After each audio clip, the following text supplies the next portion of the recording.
How does antibiotic effectiveness affect diverticulitis treatment? When we talk about diverticulitis, we refer to a condition where small pouches in the colon become inflamed or infected. This condition often requires treatment that focuses on managing both infection and inflammation. Antibiotics are key players in this treatment process. Their effectiveness can greatly influence the outcome for patients suffering from diverticulitis.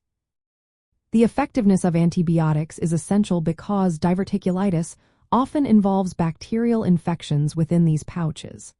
When antibiotics successfully target the bacteria causing the infection, they can help reduce symptoms, control the infection, and prevent serious complications like abscesses or perforation of the colon.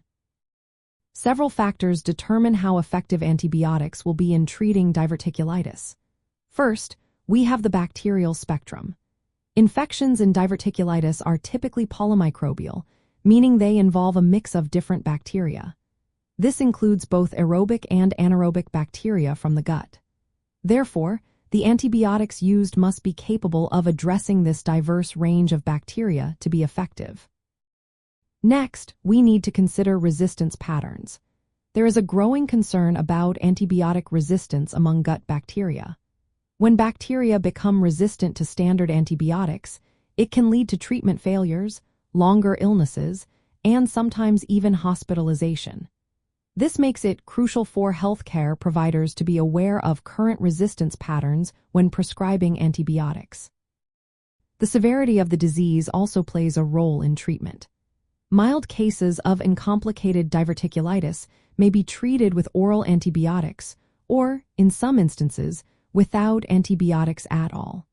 However, more severe or complicated cases often requiring intravenous antibiotics that provide broader coverage.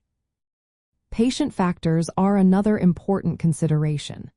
Individual allergies, existing health conditions, and past antibiotic use can all influence which antibiotics are chosen and how effective they will be. If antibiotics fail to work, the infection can worsen, leading to complications such as abscess formation, perforation, peritonitis, or sepsis. These serious issues may necessitate more aggressive treatments, including drainage procedures or even surgery. In recent years, some clinical approaches have aimed to minimize antibiotic use in uncomplicated diverticulitis. This strategy seeks to reduce the risk of developing antibiotic resistance and to limit side effects. Instead of immediate antibiotic treatment, healthcare providers may choose to closely monitor the patient. In summary, the effectiveness of antibiotics is crucial in the treatment of diverticulitis. It directly impacts how well the infection is controlled and whether complications are prevented. Choosing the right antibiotic based on resistance patterns and the severity of the condition is vital. Ongoing research and updated clinical guidelines continue to shape how antibiotics should be used in managing diverticulitis. Always remember to consult healthcare professionals for personalized advice tailored to your specific situation.